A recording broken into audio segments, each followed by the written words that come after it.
السلام علیکم ورحمۃ اللہ وبرکاتہ۔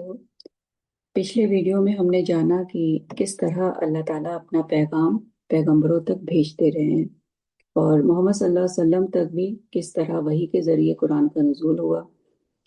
اور قرآن کے نزول کے بارے میں سورہ ہجر آیت 9 میں اللہ تعالیٰ نے فرمایا، اِنَّا نَحْنُ نَزَّلْنَا الذِّكْرَ وَإِنَّا لَهُ لَحَافِظُونَ۔ اس کا مطلب ہے کہ بے شک ہم نے ہی قرآن کو نازل کیا اور ہم ہی اس کی حفاظت کرنے والے ہیں۔ اب سوال یہ اٹھتا ہے کہ قرآن کو کس طرح سے محفوظ کیا گیا اور ایک کتاب کی شکل میں کیسے وجود میں آیا۔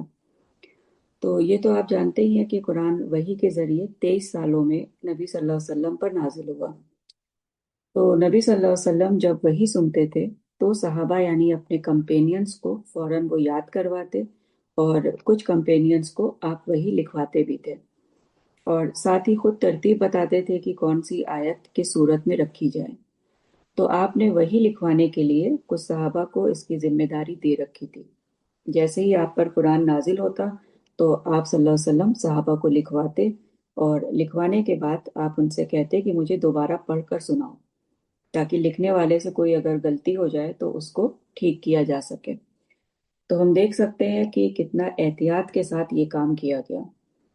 تو تقریباً 24 سے زیادہ لوگوں نے نبی صلی اللہ علیہ وسلم سے قرآن کی کتابت کی۔ تو آپ کے زمانے میں قرآن لکھا تو گیا، لیکن کتاب کی شکل میں نہیں تھا، بلکہ کہیں چمڑے میں، پتھر میں یا کپڑے وغیرہ میں لکھا گیا، کیونکہ لکھنے کے لیے ان کے پاس کاغذ نہیں ہوتے تھے۔ لیکن پوری حفاظت کے ساتھ اپنی دیکھ ریکھ میں نبی صلی اللہ علیہ وسلم نے پورا قرآن لکھوایا۔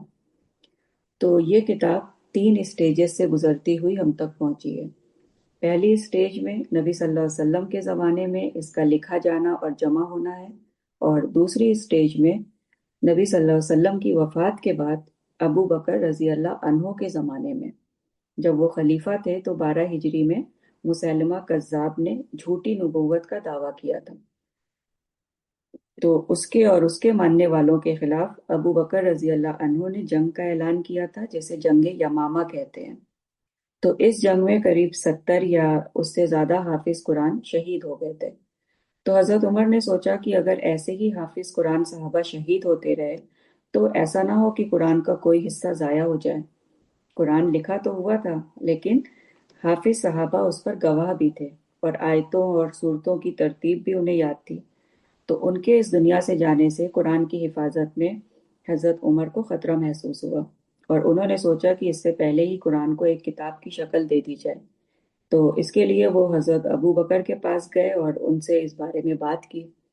پہلے تو ابو بکر اس پر راضی نہ ہوئے اور ان سے کہنے لگے کہ کیا تم مجھے ایسا کام کرنے کو کہہ رہے ہو جو اللہ کے رسول نے کبھی نہیں کیا؟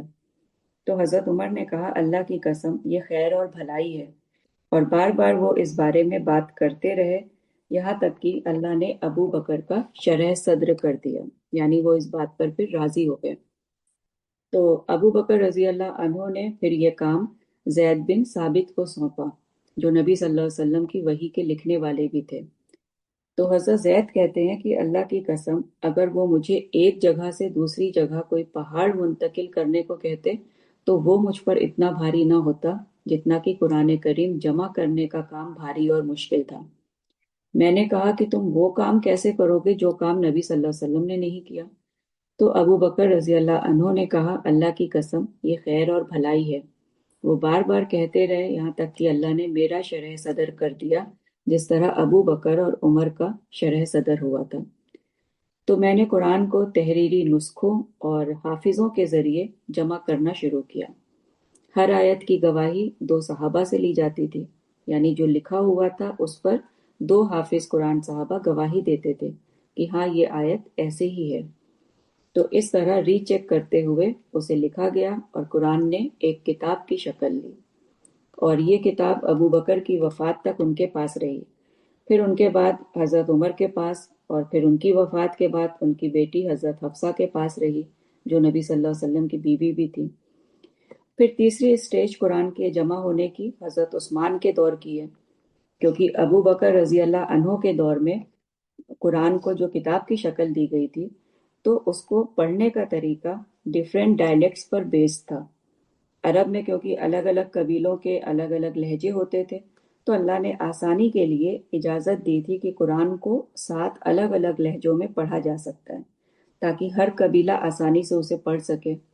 اس کی دلیل بخاری کی حدیث ہے، جس میں نبی صلی اللہ علیہ وسلم نے فرمایا، یہ قرآن 7 طرح کے لہجوں میں نازل ہوا ہے، تو جو تمہارے لیے آسان ہو اسی طرح پڑھو۔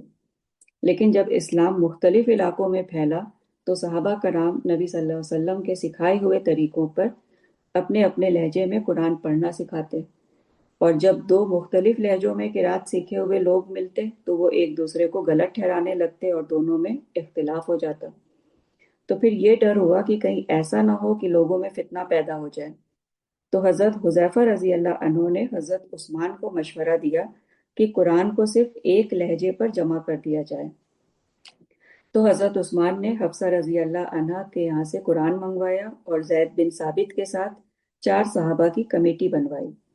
انہوں نے پھر قرآن کو قریش کے لہجے میں لکھا، کیونکہ قرآن اسی لہجے میں نازل ہوا تھا۔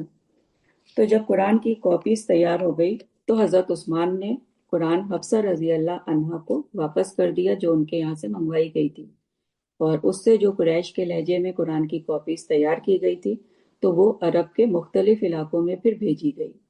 ایک کو مدینہ میں رکھا گیا اور باقی کاپیز مکہ، شام، ایجپٹ اور عراق وغیرہ بھیجی گئی، اور ساتھ ہی قاریوں کو بھی بھیجا گیا تاکہ وہ جا کر انہیں پڑھنا سکھائیں۔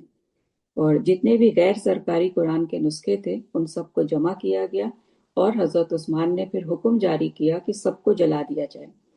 یہ سن کر عبداللہ بن مسعود رضی اللہ عنہ نے کہا کہ اے عثمان، میں تمہارے اس فیصلے کے خلاف ہوں، تم اللہ کی کتاب کو کیسے جلا سکتے ہو؟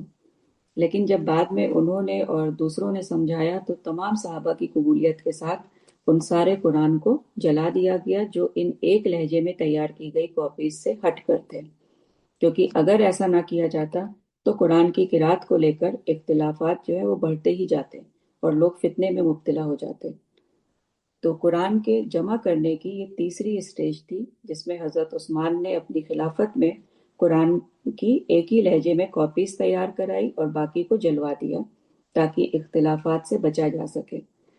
تو آج جو قرآن پوری دنیا میں ایک ہی لفظ اور ترتیب کے ساتھ پڑھا جاتا ہے وہ حضرت عثمان کے ہی جمع کردہ مصحف کے مطابق ہے۔